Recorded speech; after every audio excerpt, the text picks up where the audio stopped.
Good evening and welcome to our program, Community Conversation with the Black Child Development Institute of Charlotte. My name is Alicia Lackey and I'm with Charlotte Mecklenburg Library. Our guests this evening are Dr. Devanya Govan Hunt, President of Black Child Development Institute Charlotte, Kenneth Flamer, Black Child Development Institute Board Member, Dee Rankin, Founder and Executive Director of Future LEADERS, Future Leaders. And joining us later will be Seema James, Interim President and CEO of the National Black Child Development Institute, and the author of the white paper, Delivering on the Promise of Effective Childhood Education. This program supports Charlotte Mecklenburg's Library's commitment to Black Lives Matter. Black Lives Matter programs provide a safe space for the community to discuss important issues related to racism, racial equity, and racial justice. These programs explore Black lives and experiences and provide access to quality resources and exposure to new perspectives. Thank you so much for joining us this evening. We're glad that you chose to spend a portion of your evening with us today. As you're watching and listening to the conversation, please enter your questions into the chat and we will be addressing them with the Q&A following the presentation. Thank you. Good evening. Thank you, Alicia, for such an awesome introduction. We want to thank you for allowing us the opportunity to be here and share on this platform. We also want to extend a special thank you to our national organization, the National Black Child Development Institute, for trusting us with their mission and their vision here on the ground in Charlotte, Mecklenburg County. We'd also like to thank Smart Start for supporting us in our efforts to get this message out across the county and beyond. So as Alicia mentioned, I'm Devanya Govan Hunt, and I'm the president for the Black Child Development Institute Charlotte affiliate. And this evening, we have the pleasure of talking with some very experienced and passionate community leaders on how we purge the preschool to prison pipeline. So we're taking a look at local exclusionary practices in early childhood education. So before we dive into that conversation, I just want to give you a little bit of background on our organization for those of you who are unfamiliar with us. The National Black Child Development Institute has been committed to the mission to improve and advance the quality of life for Black children and families through education and advocacy for over 50 years. We are just celebrating 50 years of grassroots organizations still making it happen.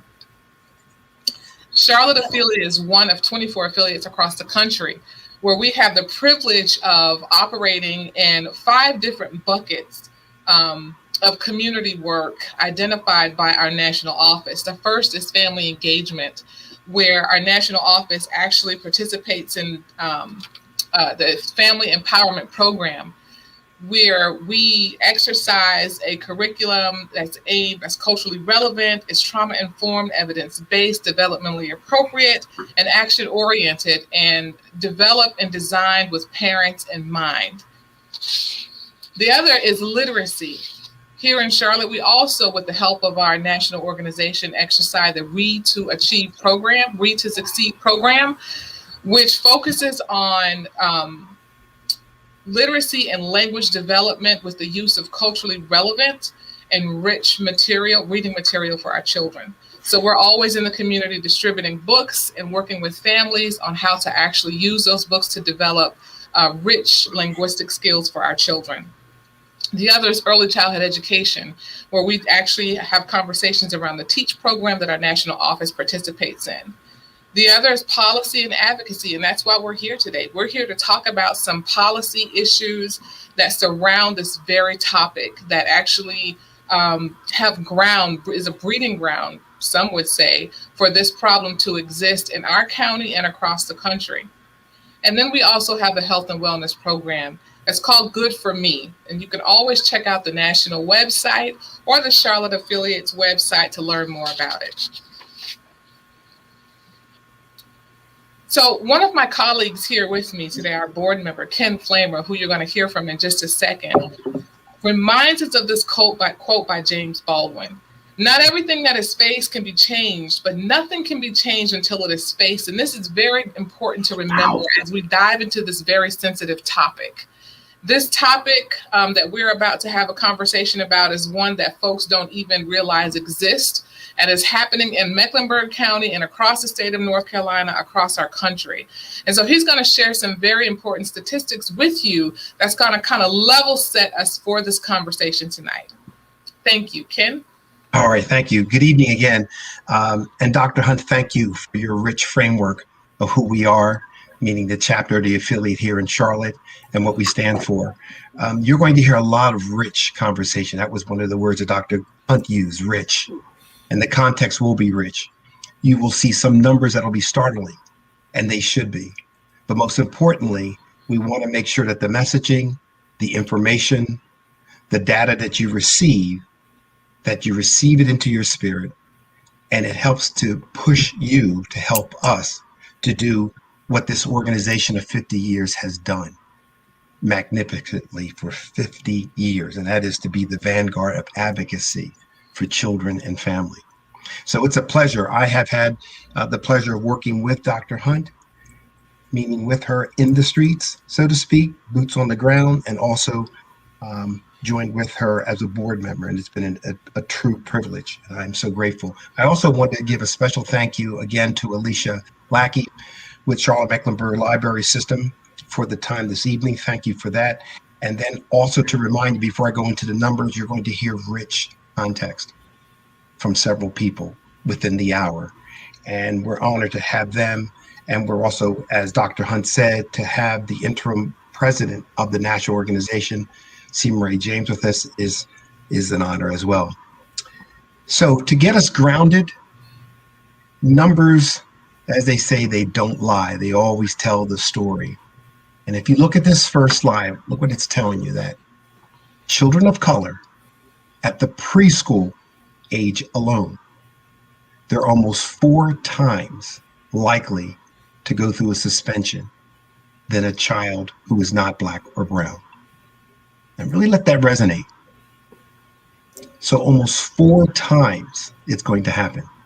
You're going to hear themes, because that first number should allow you to chase yourself and ask the question, why? And it will tie beautifully into the messaging that we've been listening in social media, the messaging that came as a result of the killings. You now are going to have it narrow in and dovetail specifically what's happening with our preschool children of color. We can go to the next slide. This is a startling statistic when I saw this for the first time. And I'm going to ask you just to apply real basic math. So think about this. You have 20% of all girls in school at the preschool level.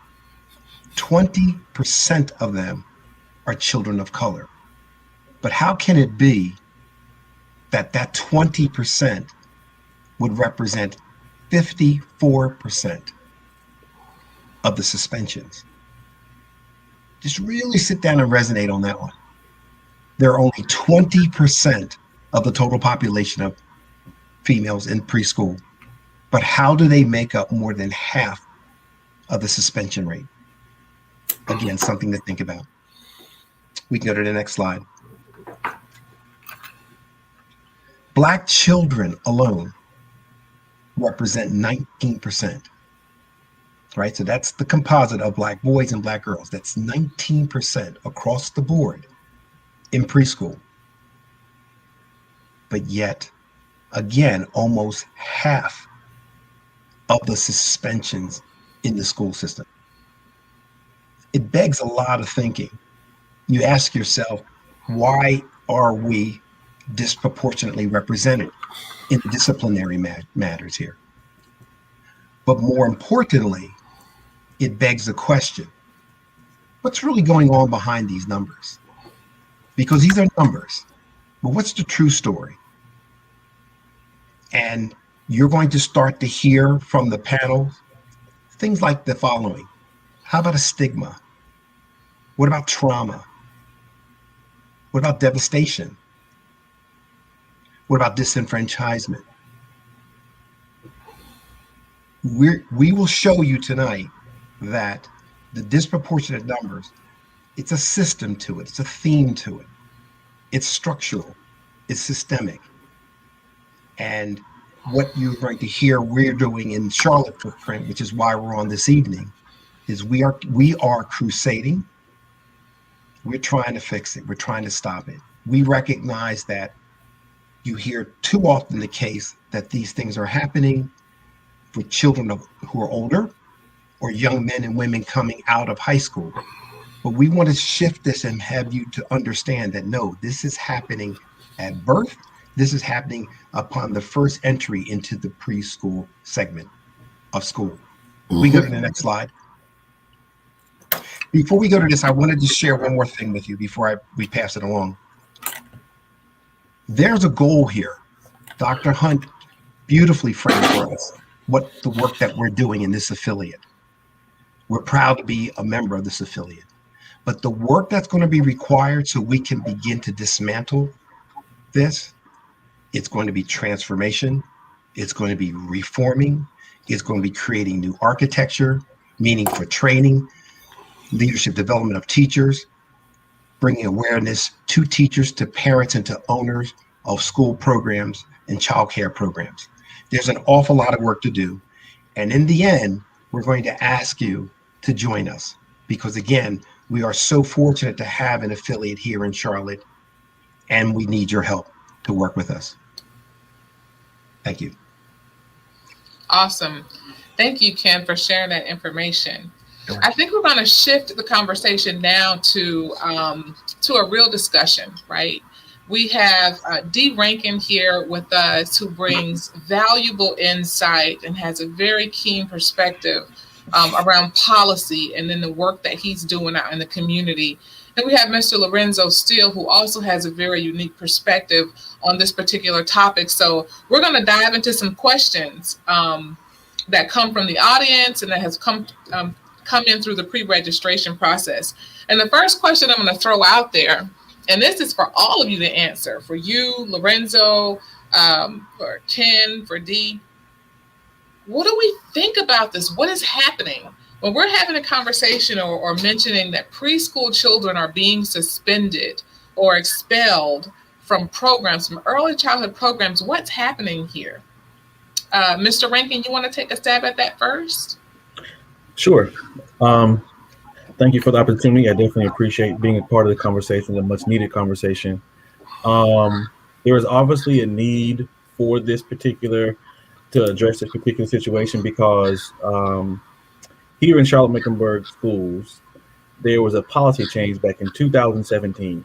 And the reason the policy change came about was because from grades pre-K through 2, there were students being suspended at a high rate. And of course, it was more of your Black kids. If you look at the data, Black students make up 36% of the district, yet they made up 80% of the suspensions. And the policy change came about because in grades K through 2, they had to put a moratorium on suspensions because there were so many students being suspended.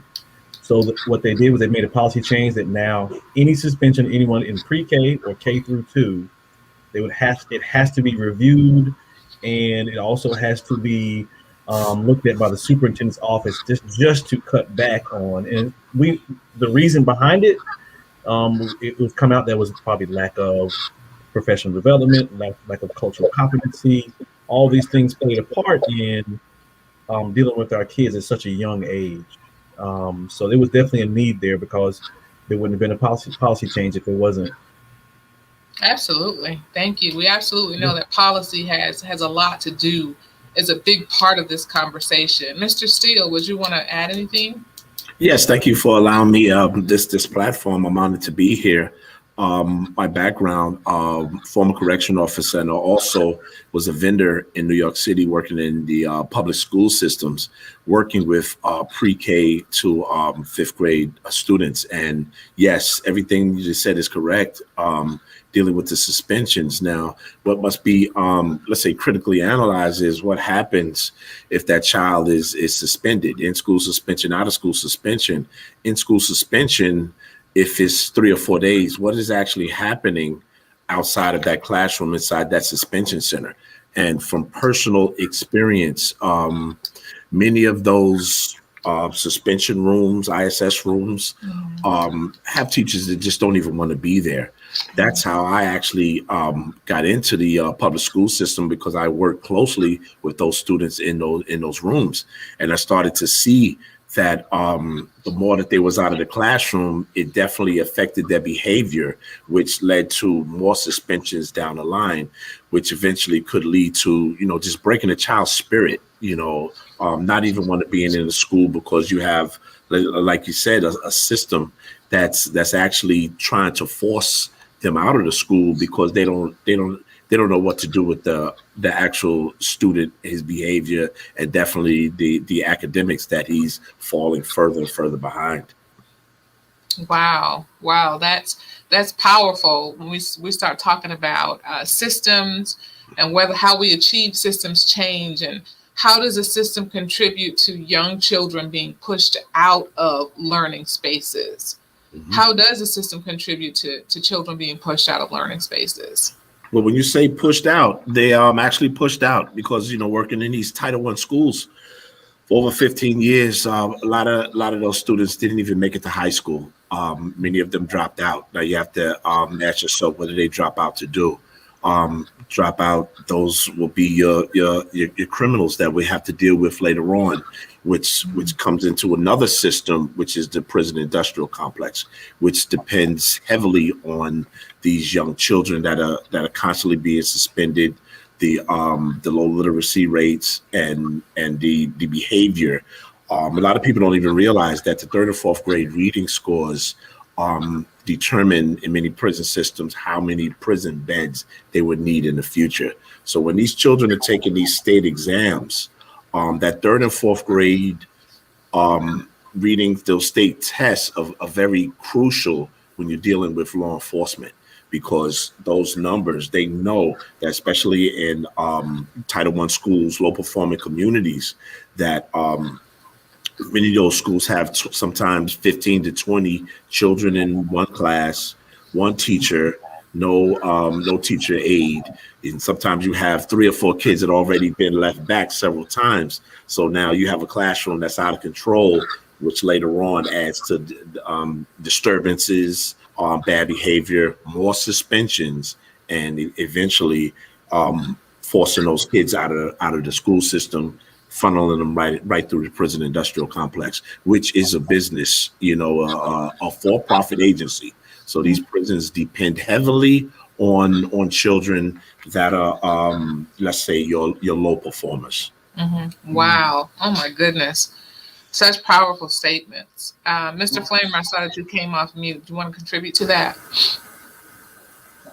I think I'll tell you something. It's quite disturbing for those of you listening when you hear how he actually creates a framework, say that there is the anticipation for this. Yes. This is what society is looking for. So think about the ethics of that. I mean, obviously there are no ethics around it, but just think about it. Dr. Hunt told us up front, it's purging the preschool to prison pipeline. And the reason why that title was so appropriate is because you now see how early it's beginning. And it has to be an awakening by us, meaning not just the village, it's the community at large. We have to recognize that we're being asked to join this fight early now. You have to get involved in it up front to understand it is destined to really lead our folks, our young kids, our generations to nowhere or to a cell. And it's shameful. And again, it just begs the question, how can it's 2021 and just think we're building prisons predicated on knowing that we have children of color primarily are going to be coming right into them to create a profit for somebody. It's just not right. All right. Thank you. Wow. Oh my goodness. So Before I ask this next question, Mr. Rankin, you want to say something? Yeah, I just want really briefly. I added just some data points. I like data. Yeah. So just to kind of tie kind of what Mr. Steele was saying as well. When you're talking about testing, and you're talking about scores. There was a report done by CMS, and they do a lot of their data. It was produced. It was called Breaking the Link, and that link is breaking the link 1 and breaking the link 2. And one of the levels that they said they had to focus on to improve student achievement, is specifically for students of color, was instruction time. And instruction time is being interrupted from disciplinary action. So, and then you look at the suspension data, you see, tie along with the breaking the link, that leads into why students are not being able to perform on these tests. Now, it also, if you tie it to the pre-K school to prison pipeline, right? There's a report also done by the Southern Coalition. They did a racial equity report, right? And what they produced was, okay, in the county they do all these different what they call complaint for juveniles. They call complaint, not arrest or things. So 21% of the total complaints in the county were school-based, right? But the interesting fact about that 21% of that 21% that was done in the school, 81% of those complaints were Black kids. 81% of the 21%. So it's pretty much all the complaints in the county that came out of the school. That means they're going to actual jail, right? Came out of they were Black students. So I just think it's good to tie that along with data and with reports to show that this is real, and it's a link to everything. Absolutely. So there are a couple of points that all three of you mentioned. I want to make sure we take a few minutes to dive a little bit deeper into. So we talked about the complaints, right? And who's receiving these complaints, even some of the complaints that come around misunderstood behavior in preschool. Is it the child that's the issue? Is it really the behaviors or the adults the issue? Like, how does implicit bias play into this whole situation? Or does it? My experience with your Title I schools, pre-K to fifth grade, it's both, and we must include parents in there as well, because I'll never forget. There were many days that I went in, had to go into a pre-K room, and kids were just running around all over the place. The kids were almost not prepared to learn. Meaning that they were never taught at home, before they got to school. This is how you conduct yourself in a classroom type setting. You sit down, you don't run around the classroom. So now you're dealing with an element that, let's say, the children were not prepared to come into the learning system. Now they're in the system, and like I said before, sometimes you have overcrowding in the classrooms, and you have one teacher, sometimes predominantly female, that just does not know how to relate to that child that's acting out within the classroom. And now you have the teacher who looks around and really doesn't have any type of support, because they're putting out all the fires in the school. So believe it or not, that's how I actually got into the public school system, because I was that individual that would get a call on the radio. Mr. Steele, go to first floor, get little Johnny. I take little Johnny, walk him around the school for a little bit, calm him down, let him know that your behavior is inappropriate, and I need you to sit down so you can learn. The teacher is your friend. And that's how I actually got into the Board of Ed system. But there's no real systems in place that could support these teachers with those students that are coming in. I'm a strongly say not many of them are not prepared to learn. Dr. Hunt, I'd like to say something. May I? And I clearly understand where Mr. Steele was coming from, but also there is another narrative you need, and I'm not saying that you don't know that, I'm sure you do, but the other narrative is that you're going to hear some things from C. Murray James about this delivering on the promise, the white paper. Now, this is a very, very dynamic and powerful document, because it aggregates a lot of information, and it was over a time period, an extended time period to put it together, to compile it. And part of what the messaging is this: too often is the case that our children of color are going into child care environments when there isn't somebody who understands them culturally. Whew. Now, what does that mean? That's what does deep. that really mean? Mm-hmm. So it means, and here's an example that we have shared before. Let's say it's a family of color and they're living paycheck to paycheck, or they're just not getting paid properly. Okay? And suppose they had twins, or it could just be one child, and they're paycheck to paycheck, and there might be a night where they don't get a meal, or they're sharing a sandwich. When that child goes in the next day, too often the case is that the person receiving the child witnesses a behavior that they don't understand. And guess what happens? They kick the kid out. Now, here's the problem with this. I mentioned up front, there's stigmatism, there's trauma, and there's devastation, because here's what's going to happen now. That family living paycheck to paycheck that couldn't afford to eat one night, the family collapses. You know why? The child is kicked out. The parents most likely they don't have any personal time off. So who's going to go out now and find another center? Who's going to have the guts to go tell the next center what happened to the last situation? So do you see what happens, the ripple effect? Because the parents can't even get the PTO time to go look for another school. Then guess what? The kid gets the child gets misplaced. And you talk about not getting anything? Because Mr. Steele, you talked about earlier how children are being segregated into these little camps, I'll call them, and there's no touch at all. How about the child who's left absent on the side of the road, essentially, while somebody can find time to go find placement to get them into another program? Yeah. And if they can get them in the program, who has even dealt with the trauma that the family experienced? Because remember, the husband and wife, if they're paycheck to paycheck, who's going to go in and answer this call? And who's going to find the energy and the time to go and address it and to turn it into a triumph? So I just want to get that out there. I'm not saying that covers all of it, but that's a significant element. Yes, it is. That has to be introduced here. That we have got to have culturally affirming people of color in these programs and in the schools exactly to help our children. Thanks. I wanted to get that in.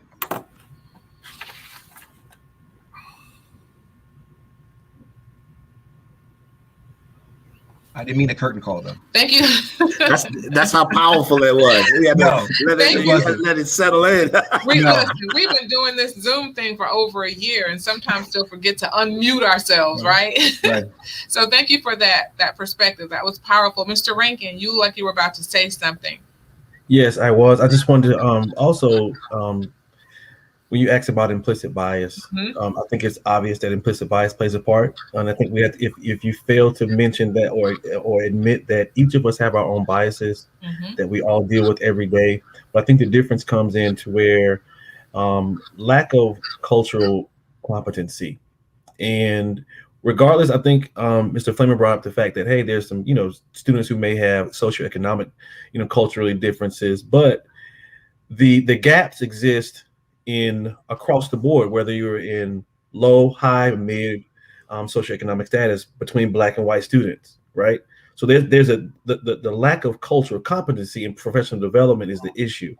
And if I could go talk about the white paper once again, I think that the solution, and that if you take your time and read it and look at it, is there has to be application of standards.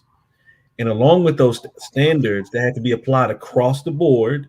And along with those standards, there needs to be accountability. If you don't have the two, then it's going to be gaps. It's going to be inconsistency, right? Because I think what's occurring now in certain areas and certain different graphics and certain schools, and right now is a lot of different practices going on at different locations. But I think if there's a blanket standard that's put into place and individuals are held accountable, then I think we could see a difference. Right. And Mr. Rankin, you're really talking about systems change, right?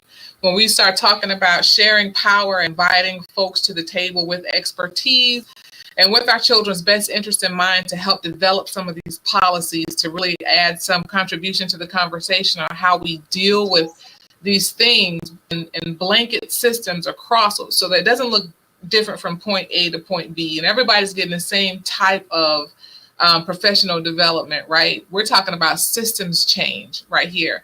Mr. Flamer, you talked about the village and the community, and we oftentimes have a tendency to look at children as like they exist on their own, and we forget to have conversations about the family and then the responsibility of the community. The question that we want to ask all three of you is, how do we get parents involved in this conversation, right? For those families who don't know that there is a D. Rankin that's fighting for them on the other side of the coin, or there's a Mr. Steele or a Mr. Flamer or a National Black Child Development Institute fighting for these things, how do we get them involved in the conversation? I'm a very visual person. I'm an actual visual artist. Working as a correction officer, I used to take my camera inside of the prison, and I use it to show parents, community educators, what's the consequences if we don't get this thing right. It's very serious. It's very crucial that we have to let's say reinvest in our children, because I'm gonna say this again, the prison system is a business. You know, Michelle Alexandra said in her book, you have 1 million people that are employed throughout the criminal justice system, from police, courts, and the corrections. I received a check for 12 years because someone was coming through the prison system. My brother was a retired police officer, did 25 years as a police officer because people were getting arrested. So there's a vested interest in our babies, and we have to realize how serious this is. And the visual images, showing you what a child has to go through once he drops out of school, going actually through a system, and now we have to deal with that child within the community because he's breaking in our cars because he can't get a job because he's labeled a felon, which follows him for the rest of our life. So we have to seriously realize how serious this thing is, and it's going to take us as a community to come together, put our heads together. What could you do? What could you do? Because we have educators that are retired, and in some of my schools in Brooklyn, New York, we had the elders come into the schools pre-K and would actually sit down with a group of kids and read to them just for 30 minutes of their time, coming into the schools, volunteering into the schools to read with our babies, to assist the teachers and the principals in their schools. That school is within our community, so that's a part of our community. So we have to invest within that school, and hopefully we can design what does that look like on paper. Thank you. I'd like to hear from Mr. Rankin and Mr. Flamer as well. Yes,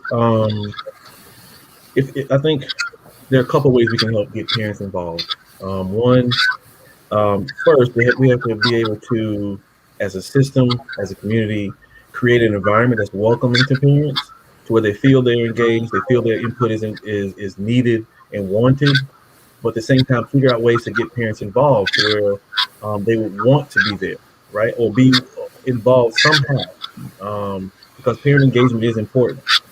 But secondly, I think it also has to be intentional with the type of outreach and information that goes out to the community and to these parents, because sometimes it's up to individuals, such like what we're doing now is capacity building capacity so individuals can understand what they can and cannot do, what their rights are, and just about programs in general. And I think that if we improve the environment, if we increase the capacity and we continue to inform, I think that we can increase parent involvement and engagement. I'd like to say something because I mentioned up front that working side by side with Dr. Hunt in the street was extremely eye-opening, very, very powerful, because she helped me to just recognize this problem from a different prism. And employing that different level of sensitivity, I saw where the breakdown begins. And I wanted to be very clear that I am by no means saying that the parents get a pass on this. No, absolutely. We know that some of our parents are broken. Some of them are homeless. Some of them don't have the money. There's no village, there's no support, et cetera, et cetera.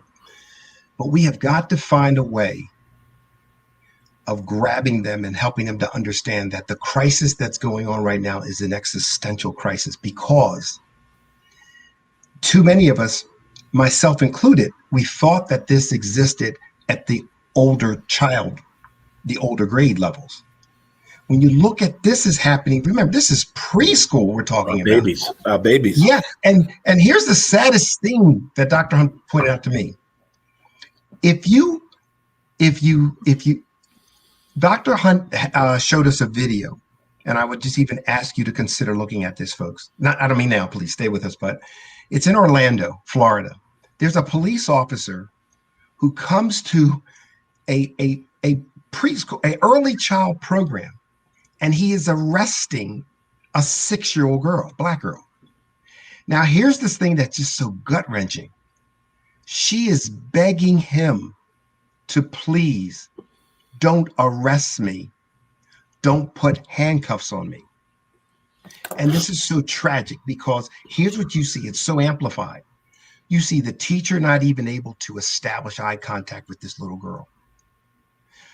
The children are there witnessing this. And this girl, this little black girl, is begging and crying and begging, I don't want to go to jail. I don't want to be handcuffed. She's 6 years old. The police officer takes her in handcuffs to the car. Now, I will tell you something. I've never seen anything like that before. And I immediately thought about, now again, think about the trauma. How does this little girl, what is this girl supposed to become? I mean, 0 to 5 are the most crucial years in a child coming into the world. Think of the impressions. What on earth, where's the light that's supposed to come into her life after that? How does she even rebound from that? Remember, she's got to find out even within herself. So I would say this, to answer this question about how do we get the parents, we've got to mobilize, we've got to galvanize parents. We have got to get them to understand, again, I'm calling it an existential crisis, because generationally, if we think that COVID put a dent into the program and it will cause more marginalization, this is something that is consistently woven into the fabric of how we live today. That's right. So we have got to fix this ASAP. Thank you. Absolutely. Thank you for that, Ken. This is, you all, we're about 7 minutes after, and we want to make sure that we have some time for the questions that are coming directly in from our audience, and also to hear some of the suggestions that include policy, advocacy, educator suggestions across the board that are presented in the white paper authored by C. Murray James, who we're going to hear from next. But before we do that, we're going to talk about a little bit in just a few minutes about how we make sure suspensions are warranted, if that's even a conversation that we have, a part of the conversation. And how do we inform our parents about their rights around? That's a good question. Around suspensions. I know, Mr. Rankin, you've done some work in that area about making sure our parents understand that you have rights, and even on a preschool level. And we're talking about not just our federally funded preschools, we're talking about private preschool programs as well that are not necessarily governed by the same rules that our federally funded programs, such as a Head Start, or an NC Pre-K program, are actually governed by. Mm-hmm. So before we dive into that, Mr. Steele, you have some images to share with us to kind of bring this thing to even more reality. And some of the images that you're going to show us are going to answer the questions about, if we don't invest in the success of our children, even at such a young age, what's waiting for them beyond 3rd grade? Like, what's waiting for them beyond 3rd grade when they've been pushed out of preschool early learning programs that are not affirming, not inclusive? Their whole attitude towards being in formal learning environments have been tarnished. What's waiting for them? What's waiting for them? What was waiting them is that the prison industrial complex, which I'll say again, is a business. and it actually depends on those children that are not being helped.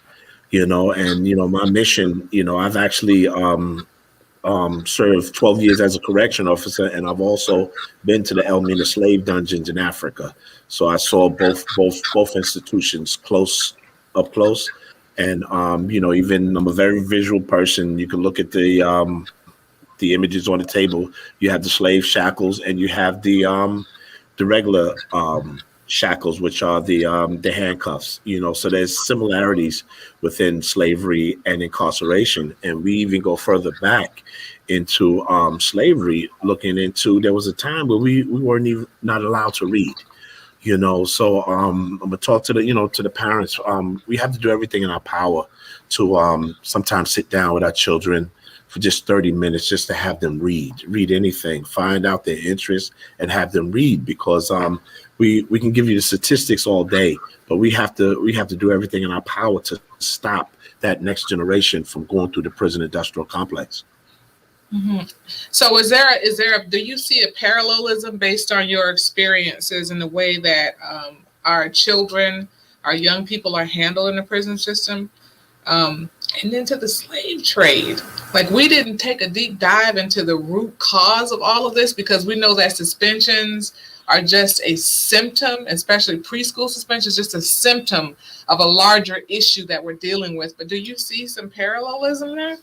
Yeah, with that, with the high rates of suspension, sometimes the children are broken to the point where they don't even want to complete high school. And majority of the children that are pushed through can't even function in 9th and 10th grade, so they drop out. So now they done dropped out of school, over 21 years old, and now how are they gonna eat? How are they gonna put food on the table? So now that turns into criminal activity. If you look at this image, I actually took both images. These are inmates that are being escorted into the prison system. And if you go back into slavery, it's called a slave coffle, where you had the slaves that were round up, being prepared to go to the slave force to later be sold.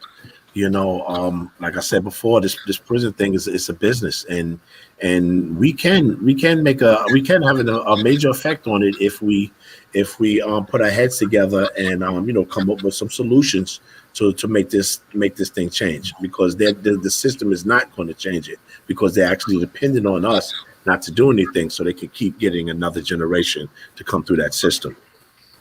Absolutely. Thank you for that. That's a powerful image there. And this next question, I'm going to start with you, Mr. Steele, but I'd love to hear Mr. Flamer and Mr. Rankin's response to this question as well. But based on our experiences talking about suspensions, looking at data, would we argue that the prison system has a true investment in the failure of Black and brown children? Like, a true investment. You've mentioned this a couple times, but talk a little bit more about that. Oh, you're talking to me? Yes. Oh, if you look at if you go back in history, over 400 years, cheap labor. America needed a system to actually build America, a cheap system that people didn't get paid. And if you look at this system too, you have the majority of people that are in jail sometimes make over 23 cents an hour. And if you look at the sometimes the manufacturing businesses that depend on that cheap prison labor, these inmates are making 23 cents an hour, and they're actually selling these products sometimes for thousands and thousands of dollars. So America continues to need a cheap labor force, and that becomes our Black and brown individuals that are disproportionately affected in the criminal justice system. Thank you. Thank you for that response. Mr. Rankin, Mr. Flamer? Yeah, sure. I don't think you have to, when you say parallel, it's almost like it's two different things. And for me, if you look at the 13th Amendment, which supposedly made slavery illegal, right? But there's a word in there that says except, right? It says slavery is illegal except, if you're duly convicted, as punishment for crime, before the party shall be duly convicted. shall exist within the United States. And that's it. So you are legally become a slave to the government once you commit a crime and you are convicted. So I don't think there's a parallel. I think it's still going on today. That's what we call the legal slave system. You're going by the 13th Amendment. And it's a very profitable system. And I think that we have to really pay attention and start teaching our boys, but also holding individuals accountable that are starting at a young age. When you're teaching young men that you don't deserve to be here, and you're putting individuals out early on, and you're not learning much because you're not in class. So I think that this is real, and I don't think it's a parallel. I think it's still alive and well to this day. It does. I know we're pressed for time, but I just wanted to say one thing, just to bring this to the current stage of politics in this nation. A lot of people aren't aware of this, but the last argument that Kamala Harris had on the Senate floor before she entered into the ring to run for president was a fight with words that she lost to Senator Rand Paul out of Kentucky. And guess what it was about? Lynching. Yeah. Yes, lynching. She was essentially saying 2020, or it may have been 2019 at the time, how on earth can a state keep that on the books? And guess what? Rand Paul, the senator, fought her tooth and nail, and she lost the argument. Now that's on a Senate floor. So it just goes to show, and I know we all know, we understand that this is there, but just think about that, because I'm just tying that just to this whole concept now, slavery today. I think one of the characteristics that I've enjoyed the most out of tonight's program is just seeing the parallel. You've depicted it so very, very well here, Mr. Steele, of how the slavery system is enacted today. Yeah. That it's there, where too many of us are asleep thinking that it's not there. Thank you. Mm-hmm. Awesome. Thank you so much. I could stay here for the rest of the week. And just in this conversation, and talking about some suggestions, or listing some suggestions, identifying some suggestions for our parents, for our early educators, and for those who are in the K-5 and the K-12 system as well, right? Because it doesn't start in kindergarten. It doesn't start in third grade. It starts in early childhood education. And so that's why we think it's necessary to have this conversation about how we purge the preschool to prison pipeline. For a long time, it was the school to prison pipeline. Folks couldn't even imagine a child who's only been in the world for 3 years having enough doesn't even have emotional literacy yet, right? Being pushed out of early learning environments. And what that does to a child before they enter the formal academic school system, and how that follows them for the rest of their life, how it damages, how it disrupts the family environment, how it disrupts the community, and how everybody needs to be held accountable. Because if we truly talk about the village, and we truly talk about wrapping our arms around our children, we have got to have these very real conversations and start talking about some root causes, because it's not not by accident, right? This is very much by design. And so what we're going to do now, gentlemen, is we are going to thank you all so much. Before we get into the questions that are coming in directly from our audience, we want to hear from the author of Delivering on the Promise of Effective Early Childhood Education, NBCDI's interim president and CEO and interim president, Ms. C. Murray James. Ms. James, take it away. Well, first I have to come off mute.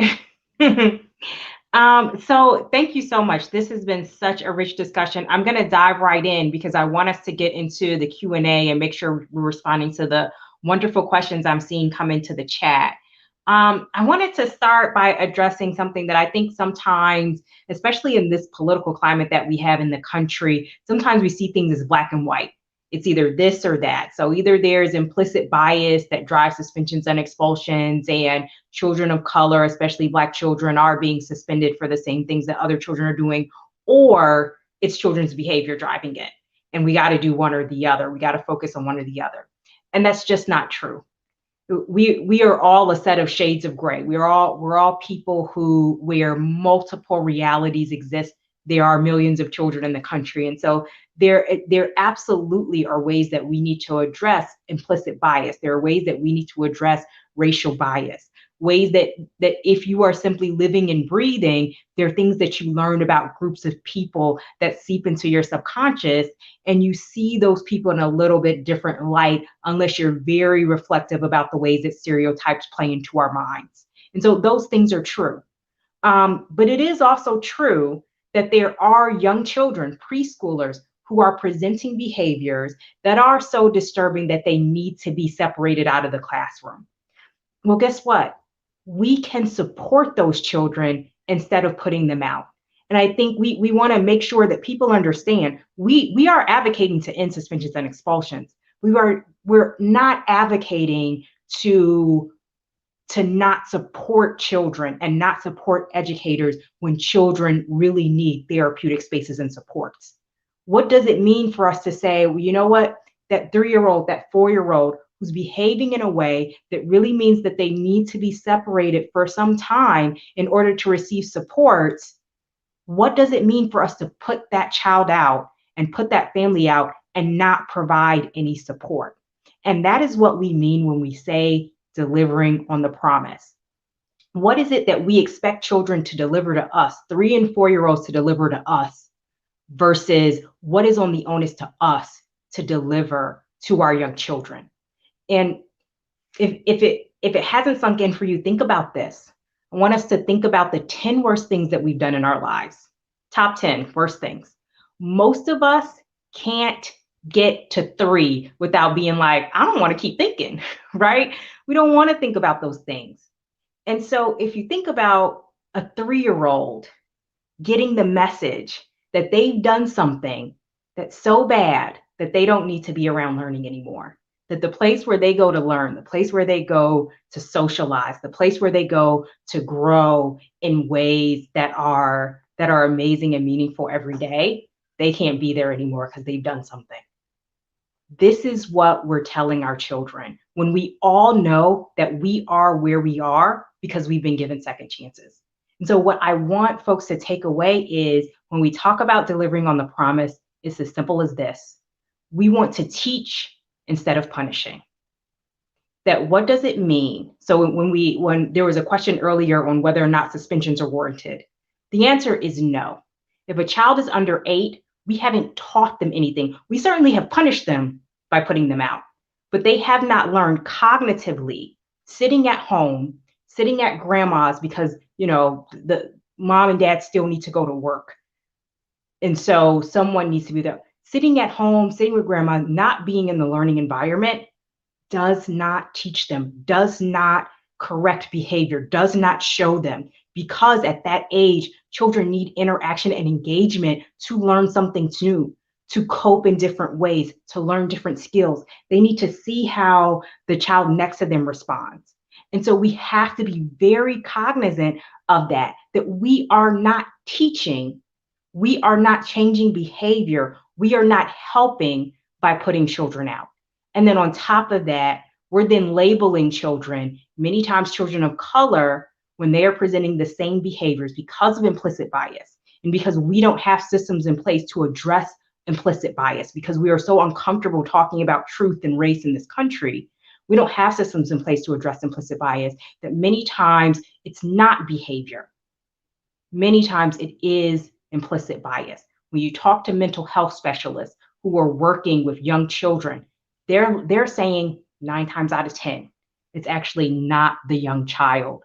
It is the educator needing different supports so that they know how to teach this particular child in a way where they get what they need from the classroom.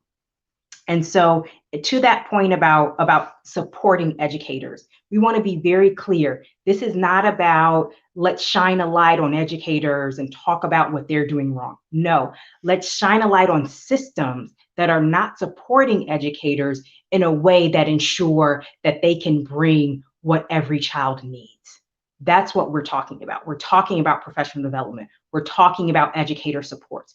We're talking about when a child really does need to be removed from the classroom, what are the supports that are available? Because sending that child home, sending a 7-year-old home, sending an 8-year-old home even, does not teach them different. And so they come back to the classroom not any different than they were before they were suspended. Or they come to a new school after being expelled, not any different. And so we're not supporting educators by suspending and expelling children. I want that to be very clear, that we are about supporting our educators. We're about supporting the people who put their lives on the line, who put themselves on the line, who give so much, who pour into our children. We know the type of sacrifices educators make, and we're here to support them. But we have to have, as Mr. Rankin said earlier, actually accountability and standards. And we have to support our educators so that they can meet new accountability measures and they can meet new standards. And so what I want to say to parents that are on, please be informed. There isn't always a requirement that for an in-school suspension, when your child is just put into a separate classroom and not in the learning environment, but they're not at home, for in-school suspensions, there's not always a requirement that parents are informed. So you may be sending your child to school every day thinking that they're learning and they're in-school suspension. I know my parents weren't always informed when I was in in-school suspension. So I'm just saying, we have to, as parents, ensure that we are informed. What does it look like being an informed parent? One thing would just be, as you're taking your precious little 3-year-old, and I know that feeling, it's like your heart is outside of your body and you're taking them to put them in the hands of someone else. As you're taking that 3-year-old to a center or a program or preschool for that first time, ask some questions. Do you have any data I can see about the children who are suspended and expelled from your program? Do you have suspensions and expulsions? What measures do you take? What do you put in place to ensure that you can avoid suspensions and expulsions? Ask these questions. What are your disciplinary policies? Do you have them written down? If a parent feels like their 4-year-old is being suspended unfairly, if that's a part of your practice, if a parent feels like it's not fair, does that parent have any process that they can put in place to engage with the educator, to engage with the school, to engage with the center or program or preschool in order to make changes? How involved are parents? Ask these questions. I know I saw that as a question. What can parents do? Be involved, ask questions, speak up, and let parents know. Let other parents know who are watching. Let them know what you've learned today. You know, sometimes parents feel they're alone. And so they say, okay, this must just be my child. Probably not biased. It's something going on with my child. You need to learn about some of the things that our children face in order to know, you know what, I can be a partner with the educator in this classroom. I can be a partner with this school so that they know how to treat my child in a way that's going to help them advance. How can I be a partner? How do I not just take it and say, okay, you're asking me to leave, or you're saying my child needs to be suspended? Get involved early and often and ask a lot of questions about what discipline looks like. And be involved each day. How is my child doing? Are they using their listening ears? How do they cope when they're stressed out? How do they handle difficult situations in the classroom? How can we work together to ensure that my child is learning socially and emotionally in a way that's progressing? Be involved, ask tough questions, and then ensure again that you're advocating for data, that we need the data. Recently, we've had changes at the federal level, which means that we're not tracking. So that data that Mr. Flamer shared earlier, where we could say 19% of the children in preschools are Black, but 52% they make up 52% of suspensions and expulsions. We don't have access to that data right now.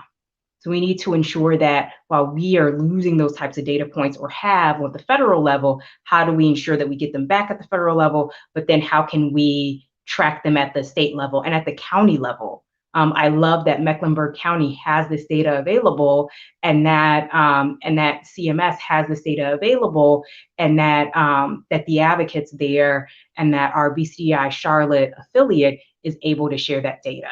So you want to ensure that as a parent, lastly, that you're advocating for educators, that when you are bringing up measures that talk about accountability and talk about how you want your child to be treated and supported, that you don't see that as you're coming up against the educator. You see that as I'm being a partner and a support. Start each school year off with a letter to your child's teacher, right there at 2 years old, right there at 1 year old. But start them out with a letter about your child. Here's what's special about my child. Here's what stands out. I want to have a positive relationship with you. I want to work together. If you see something, let's work together so that my child receives teaching in response instead of punishment in response. Set that tone early, set that tone often with your child. Be very proactive in building those relationships and speaking up, because you will set a tone that will help that educator even set a positive tone with other children in their classroom as well. And so don't discount that at all, the importance of you building relationships with educators and providing accountability that is also support. Thank you, and I'm really excited to dive into some of the questions in the chat. So I invite the other panelists on in for that. Thank you so much, Marie. I guess one of the good things about being virtual is that the amen corner is silence. Like everybody doesn't hear the clapping and the shouting and the woohoo and tell them again. So thank you for that. And before Ms. Lackey shares some of the questions with us, I wanted to just piggyback on something that you mentioned, and that's inviting our parents in to be informed and to ask these questions.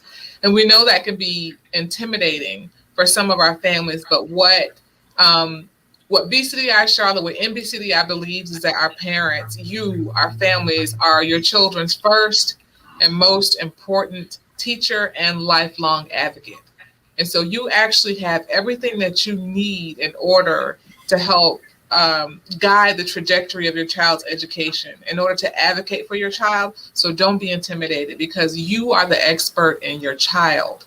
Our educators that have been trained educators, they can't do it by themselves. They can't do it by themselves, and we can't shift the system or massage the system to behave differently as individuals. We got to do it together, and we need your help, and you're definitely capable of doing that.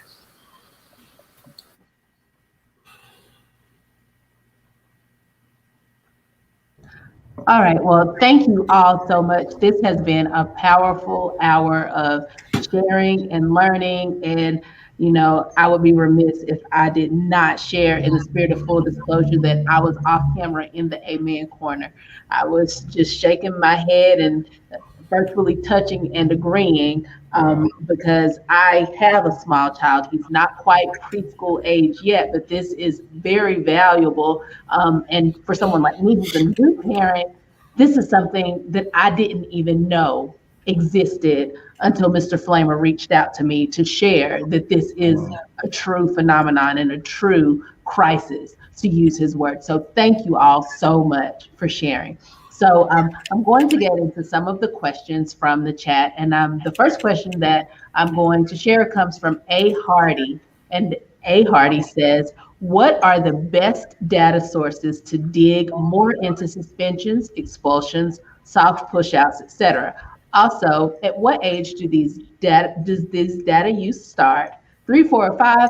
I love data too, it says. For me, I would like to say that from only for pre-K, I would say for the pre-K data that I've been referencing, this is more so from NCDPI, where you can get a lot of suspension data, dropout data, those different things. Now for private, you know, preschool or things of that nature, I would have to,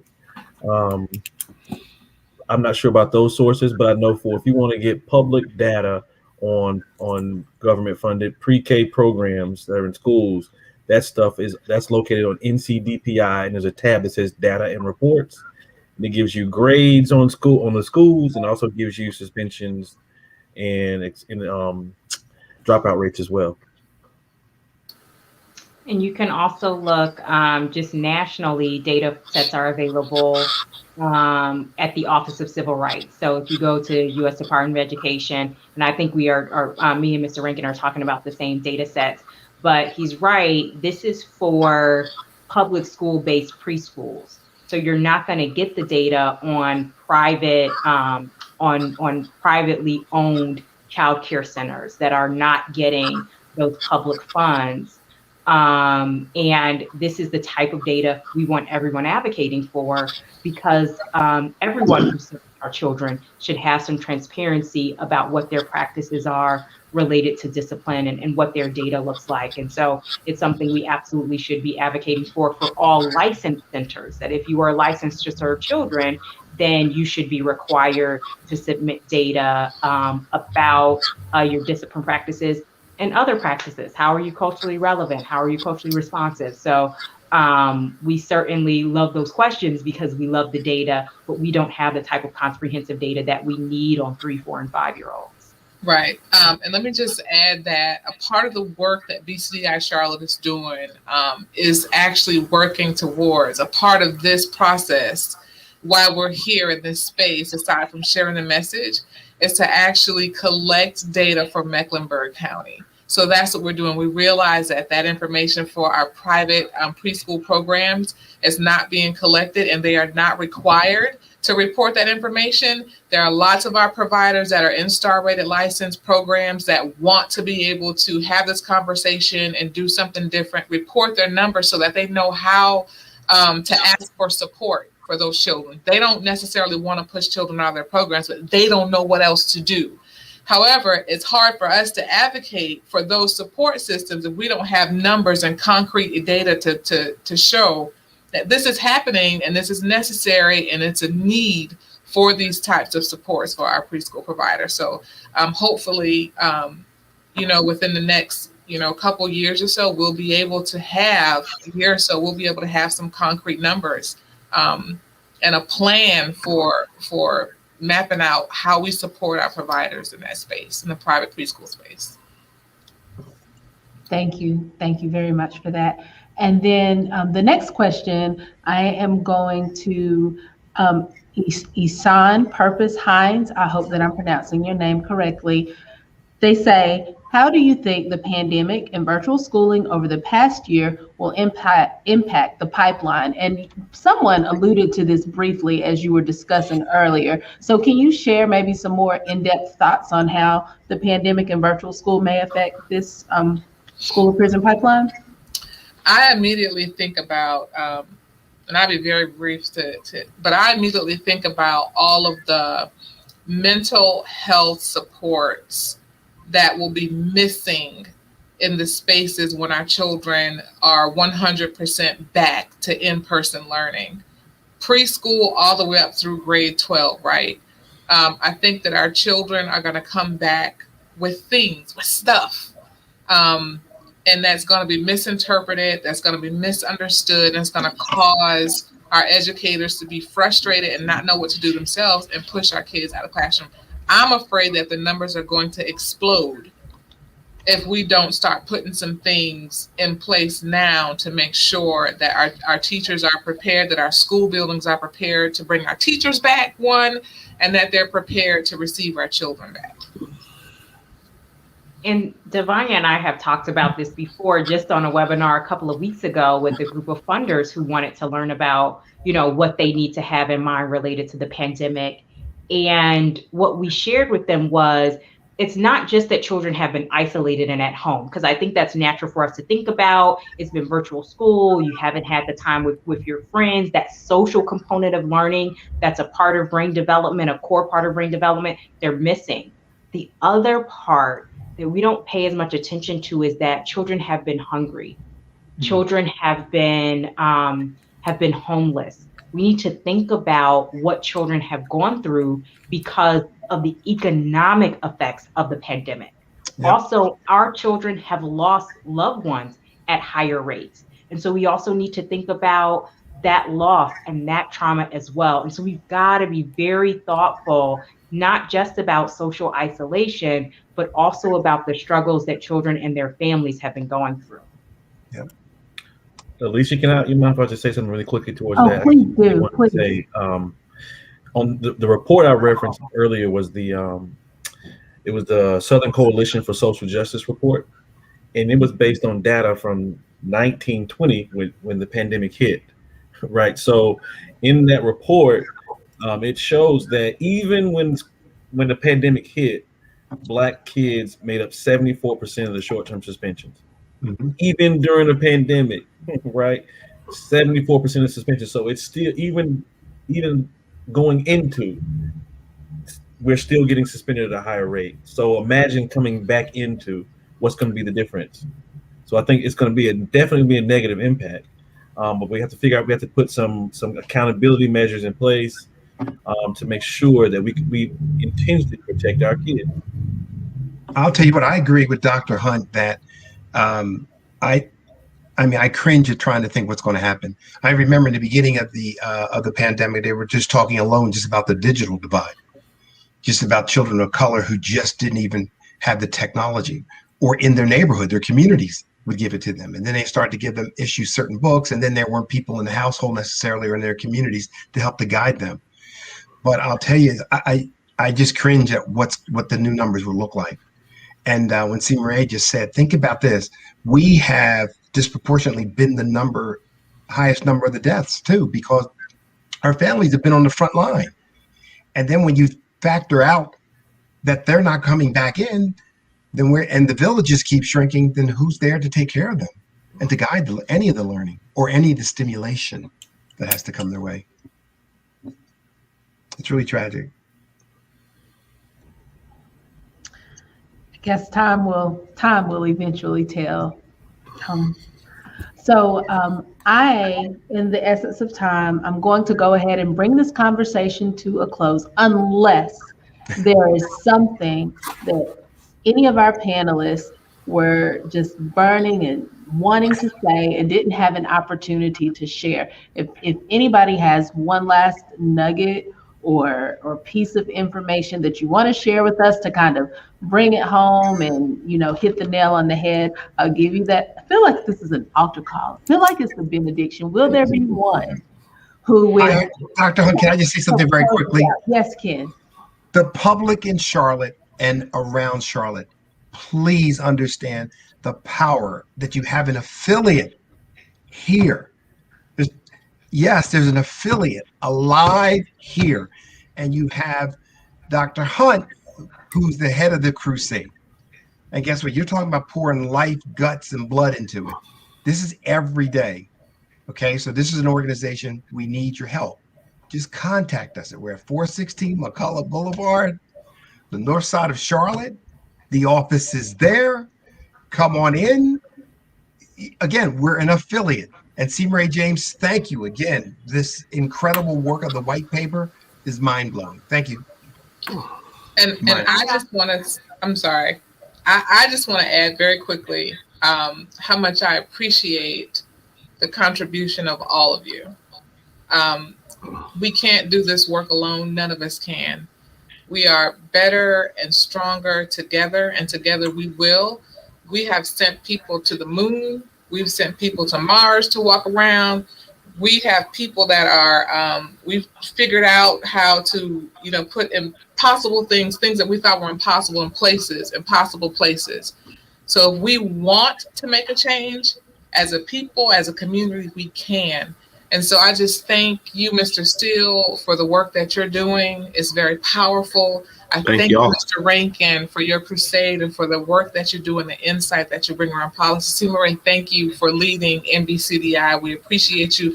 And Ms. Lackey, girl, keep on keeping on. We're going to keep knocking on your door. You have a friend for life now with BCDI Charlotte. So thank you so much. Well, thank you all for your time. Thank you to our audience who were viewing live with us. Please continue to engage with Charlotte Mecklenburg Library and all of our Black Lives Matter programming. Also, it's summer, so our annual summer break program has begun. Please visit us at www.cmlibrary.org to learn more about that. We hope that everyone has a great evening. Thank you for watching, and good night. Good night.